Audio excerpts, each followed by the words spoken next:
اللہ سے ڈرنے کا فائدہ کیا ہے؟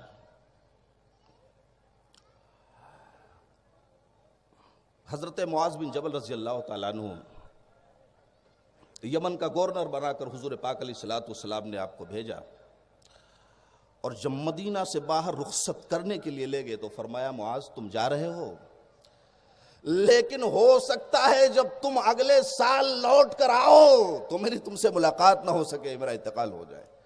معاذ بن جبل جب یہ سنا تو رونے لگے۔ نبی علیہ الصلوۃ والسلام نے جب روتے ہوئے دیکھا تو فرمایا یا معاذ ان اول الناس بی المتقون من کانوا وحیث کانوا۔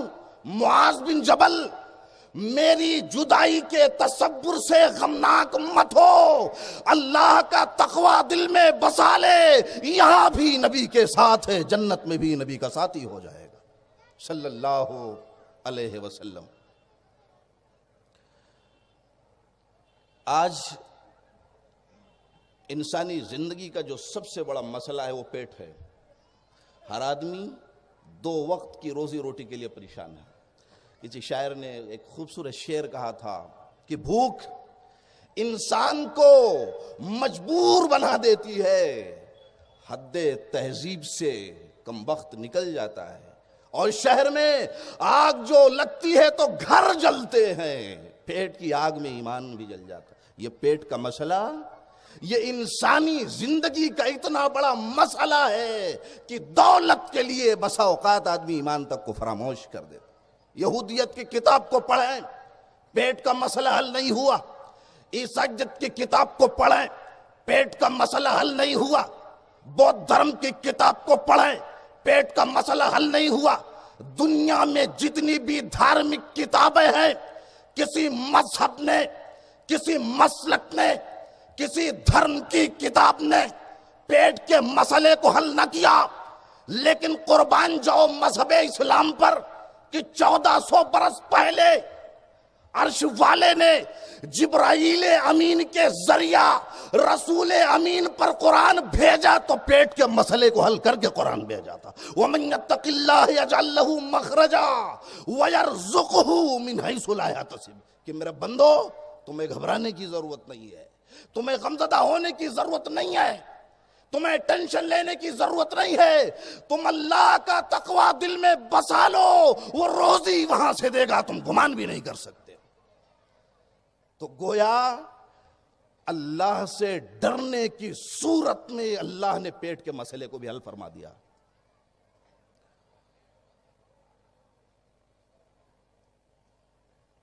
حضرت ابو ذر غفاری رضی اللہ تعالیٰ عنہ نبی علیہ الصلوۃ والسلام کی خدمت میں تشریف لائے۔ اللہ کے رسول مجھے کچھ وصیت فرما دیں۔ فرمایا اچھا وصیت کروانے کے لیے آئے ہو؟ قال اوصیک بتقوی اللہ فإنہ زین لأمرک کلہ۔ میں تمہیں اللہ سے ڈرنے کی وصیت کرتا ہوں اس لیے کہ اللہ کا خوف دل میں بسا لے گا تو اللہ تیری زندگی کے تمام معاملات کو سنوار دے گا۔ تقوی زندگی میں آ جائے، سیاسی زندگی سنور جائے، تقوی زندگی میں آ جائے، سماجی زندگی سنور جائے، تقوی زندگی میں آ جائے، خاندانی زندگی سنور جائے، تقوی زندگی میں آ جائے، معاشرتی زندگی سنور جائے۔ بلکہ میں یوں کہہ سکتا ہوں کہ تقوی اگر ہمارے ملک بھارت میں آ جائے تو بھارت کی تقدیر بھی بدل جائے گی، تصویر بھی بدل جائے گی۔ آج ہر طرف چوری ہے، ڈکیتی ہے، رشوت خوری ہے، زناکاری ہے، بے ایمانی ہے۔ یہ اس لیے ہے کہ رب کی زمین پہ بسنے والے بندوں نے اپنے رب سے ڈرنا چھوڑ دیا ہے۔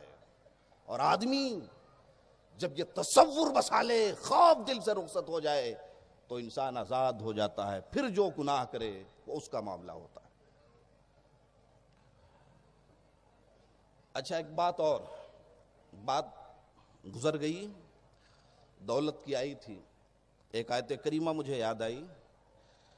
دیکھیے حیثیت دولتوں کی نہیں، حیثیت برکتوں کی ہوا کرتی ہے۔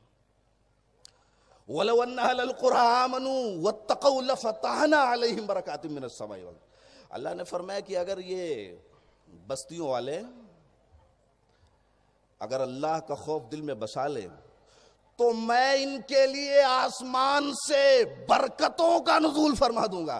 دیکھیے اللہ نے یہ نہیں کہا مجھ سے ڈرو گے تو اقتدار عطا کر دوں گا، بڑی بڑی فیکٹریوں اور کارخانوں کے مالک بنا دوں گا، بڑا بڑا تاجر بنا دوں گا، بلکہ یہ کہا کہ اگر تقوی دل میں بسا لوگے تو آسمان سے تمہارے مال میں برکتوں کا نزول فرما دوں گا. معلوم یہ ہوا کہ اصل چیز دولت نہیں، اصل چیز برکت ہے. کروڑوں کما لو، اربوں کما لو، کھربوں کما لو، اللہ برکت چھین لے کبھی خوشحال نہیں ہو سکتے. لیکن 500 کماؤ، 1000 کماؤ، 800 کماؤ، اس معمولی سی دولت میں برکت ڈال دے کسی کے محتاج نہیں ہو سکتے. تو مسلمانوں، دولتوں میں اضافے کی نہیں برکتوں کی دعا مانگ لیا کرو، اس لیے کہ حیثیت دولتوں کی نہیں، حیثیت برکتوں کی ہوا کرتی ہے. اور اللہ سے ڈرنے کا کوئی فائدہ؟ دیکھیے جو پلسرات جو بار بار ہم نام سنتے ہیں، اللہ نے فرمایا وَإِن مِّنكُمْ إِلَّا وَارِدُهَا كَانَ عَلَىٰ رَبِّكَ حَتْمًا مَّقْضِيًّا ثُمَّ نُنَجِّي الَّذِينَ اتَّقَوْا وَنَذَرُ الظَّالِمِينَ فِيهَا جِثِيًّا. یہ جو پلسرات ہم نے بنایا ہے اس سے ہر شخص کو گزرنا پڑے گا. یہ میں نے اپنا آخری قانون دنیا والوں پہ نافذ کر دیا. امیر ہے اسے بھی پلسرات سے گزرنا ہے، غریب ہے اسے بھی پلسرات سے گزرنا ہے، بادشاہ ہے اسے بھی گزرنا ہے، رعایا ہے اسے بھی گزرنا ہے. تو اللہ نے فرمایا کہ میں متقیوں کو، پرہیزگاروں کو، اللہ سے ڈرنے والوں کو پلک جھپکتے ہی پلسرات سے گزار دوں گا، لیکن تقوی کی دولت لے کے نہ آئیں گا تو انہیں مجھے جہنم میں گرا دوں گا. تو معلوم یہ ہوا کہ اگر تقوی کی دولت لے کے بارگاہ رب العالمین میں جاؤ گے تو پلسرات سے ایسے ہی گزار دے گا جیسے گزارے ہی نہیں گئے ہو.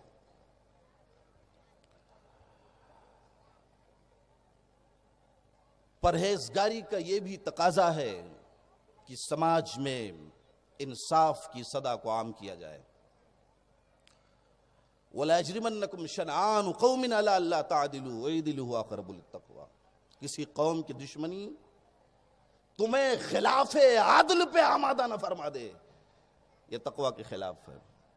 حضرت نعمان بن بشیر نبی علیہ السلام کی بارگاہ میں آئے، اللہ کے رسول میں نے فلاں بیٹے کو مال دیا ہے اور آپ کو گواہ بنانے کے لیے آیا ہوں. تو آپ نے فرمایا اور بھی کوئی بیٹا ہے؟ کہا اور ہے. تو کہا اسے بھی دیا ہے؟ کہا نہیں دیا ہے. کہا لوٹ جاؤ، میں پیغمبر ہوں، میں ظلم پہ کبھی گواہ نہیں بن سکتا. مخزومیہ خاندان کی ایک عورت نے چوری کیا. اب لوگوں نے کہا یہ تو بڑے گھرانے کی عورت ہے، اگر اس کا ہاتھ کاٹا گیا تو قبیلے کی ناک کٹ جائے گی. کہا پھر کیا ہوگا؟ کہا کسی کو سفارش کی تلاش کرو. حضرت اسامہ بن زید کو سفارشی بنا کے بھیجا. اسامہ بن زید سفارش کرتے جا رہے ہیں، حضور کا چہرہ سرخ ہوتا جا رہا ہے. فرمایا یا اسامہ تشفع حدا من حدود اللہ، اللہ کے قانون میں سفارشی بن کر مداخلت کرنے کی جرات لے کے آئے ہو؟ ارے یہ تو فاطمہ مخزومیہ ہے، اگر میری لخت جگر نور نظر حضرت فاطمہ چوری کر لیتی بھری عدالت میں اس کا بھی ہاتھ کٹوا دیتا. اس لیے یہی اسلام کا انصاف ہونا چاہیے. تو پرہیزگاری کا یہ تقاضا ہے کہ سماج میں عدل کو قائم کیا جائے. حضرت امیر المومنین عمر بن خطاب رضی اللہ تعالیٰ عنہ کا دور حکومت ہے. ایک آدمی مصر سے بھاگتا ہوا آتا ہے، امیر المومنین ہمارے بیٹے نے فاتح مصر گورنر کے بیٹے کے ساتھ گھوڑ سواری کی دوڑ کی، غریب کا گھوڑا آگے نکل گیا، گورنر کے صاحبزادے کا گھوڑا پیچھے رہ گیا، اس نے تماچا رسید کیا. امیر المومنین نے کہا انصاف ہوگا، گھبراؤ نہیں، بیٹھو تمہارے ساتھ انصاف کیا جائے گا. حکمنامہ جاری کیا، کہا باپ کو بھی پکڑ کے لایا جائے، بیٹے کو بھی پکڑ کے لایا جائے. دونوں گرفتار ہو کے عدالت کے گٹگرے میں کھڑے ہیں. غریب کے بیٹے سے کہا کوڑا اٹھاؤ، باپ کو بھی مارو، اس کے بیٹے کو بھی مارو. غریب کے بیٹے نے کوڑا زمین پہ پھینک دیا، کہا فاروق تیرے عدل سے حیا آتی ہے، آج مجھے یقین ہو گیا کہ اس روئے زمین پہ جب تک عمر زندہ ہے کسی غریب کے ساتھ ناانصافی نہیں ہو سکتی۔ یہ وہ لوگ تھے جنہوں نے پرہیزگاری کو مد نظر رکھتے ہوئے انصاف کے تقاضے کو پورا کیا ہے۔ اور ایک بات اور جان لے، بغیر تقوی کے کوئی جنت میں بھی نہیں جا سکتا۔ اللہ نے فرمایا وَتِلْكَ الْجَنَّةُ الَّتِي نُورِثُ مِنْ عِبَادِنَا مَنْ كَانَ تَقِيًّا، کہ جنت کا وارث تو ہم نے صرف اور صرف متقیوں کو بنایا ہے۔ اور اسی لیے صحابہ کرام کے بارے میں کہہ دیا وَالَّذِي جَاءَ بِالصِّدْقِ وَصَدَّقَ بِهِ أُولَٰئِكَ هُمُ الْمُتَّقُونَ، جو تصدیق لایا پیغمبر اسلام اور جس نے اس تصدیق پہ عمل کیا، یہ دونوں کے دینے متقی ہیں، دونوں کے دونوں جنتی ہیں۔ اور ایسے ہی متقی نہیں کہا اولئک الذین امتحن اللہ قلوبہم للتقوی، اللہ نے ان کے دلوں کا امتحان لیا، اور جس طرح ان کا ظاہر پاک تھا اسی طرح باطن بھی پاک تھا، اور جب باطن پاک دیکھا تو کہا تم سب کے سب متقی ہو، تم سب کے سب جنت کے وارث ہو۔ حضرت امیر المومنین خلیفۃ المسلمین حضرت عثمان غنی رضی اللہ تعالیٰ عنہ امیر المومنین ہے، خلیفۃ المسلمین ہے، داماد رسول ہے، جنتی بھی ہے۔ ایک مرتبہ اپنے غلام کو پکڑا، اس کا کان مروڑ دیا۔ تو غلام نے کہا، معاملے کی جب تحقیق ہوئی تو کہا امیر المومنین نے اسے بلایا، کہا میں نے تمہارا کان مروڑا تھا، وہ غلطی تمہاری نہیں، غلطی ہماری تھی، تو لہٰذا بدلے میں امیر المومنین کا کان میرے غلام تمہیں مروڑنا پڑے گا۔ معاملہ بڑا عجیب و غریب تھا۔ غلام نے کہا امیر المومنین آپ داماد رسول ہو، آپ جنتی ہو، خلیفۃ المسلمین ہو، مجھ جیسا معمولی سا غلام جس کی سماج میں کوئی حیثیت نہیں ہو آپ کا کان مروڑے گا؟ کہا امیر المومنین میں یہ کام نہیں کر سکتا، لیکن حکم تو خلیفہ کا ہے۔ بہرحال بات آگے بڑھی، حضرت عثمان کان کو بڑھاتے جاتے، غلام ہٹاتا جاتا، حضرت عثمان بڑھاتے جاتے، غلام ہٹاتا جاتا، عثمان بڑھاتے جاتے، غلام ہٹاتا جاتا۔ جب غلام تھک گیا کہ لگتا ہے وقت کے حکمراں کا کان تو مروڑنا ہی پڑے گا، تو اس نے ایک تاریخی جملہ کہا تھا امیر المومنین میں آپ کا کان مروڑوں کوئی مسئلہ نہیں، آپ نے مجھے تکلیف دیا میں آپ کو تکلیف دوں کوئی مسئلہ نہیں، میں آپ سے بدلہ لوں کوئی مسئلہ نہیں، لیکن ڈرتا اس بات سے ہوں کہ جتنا آپ نے میرا کان مروڑا تھا بدلہ لینے میں اگر اس سے زیادہ مروڑ دیا قیامت کے دن اللہ کو کیا حساب دوں گا۔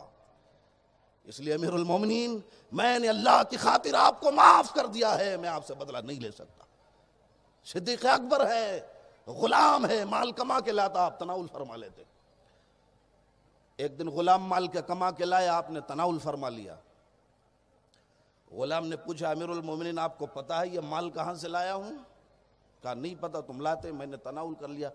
کہا میں نے زمانے جاہلیت میں ایک آدمی کی کہانت کی تھی، اسے غیب کی خبریں بتائی تھیں، زمین پہ لکیریں کھینچ کے خبریں بتائی تھی، آسمان کے ستاروں کو دیکھ کے خبریں بتائی تھی، آج وہ مزدوری مجھے ملی ہے، میں نے لا کے آپ کو دیا ہے، آپ نے تناول فرما لیا ہے۔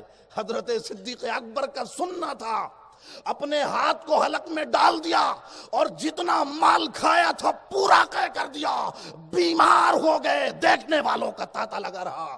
کسی نے کہا خلیفۃ المسلمین کھا ہی لیا تھا تو اپنے آپ کو ہلاکت میں ڈالنے کی ضرورت کیا تھی؟ کہا دنیا کے لوگوں سن لو، میں صدیق اکبر ہوں، میں بھوکا مر سکتا ہوں، کبھی حرام نہیں کھا سکتا۔